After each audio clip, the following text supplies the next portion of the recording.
Hey everybody, this is a quick video in case you have an Electrolux Compact condensing dryer and on the display it's giving you this ExHD error and you're trying to figure out what is this ExHD error and what can I do to get rid of it.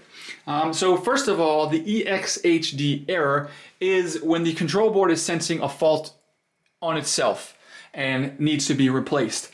So you're going to most likely need to replace the electronic control board, and I'll go ahead and put a link in the description to a tutorial on how to do that. But before you go do that, you should do a couple things first. First things is you should just try to do a hard reset on your dryer, which is to just turn it off and disconnect it from power completely for like 5 minutes or so to clear it out, turn it back on and see if the error doesn't persist. If the error persists, then you can go ahead, unplug it again to and access the electronic control board. But before you actually replace it, because that costs money and everything like that, you can check the wiring behind it and just check for anything disconnected, frayed, damaged, loose, crossed, or anything like that, and replace and repair the wiring as necessary.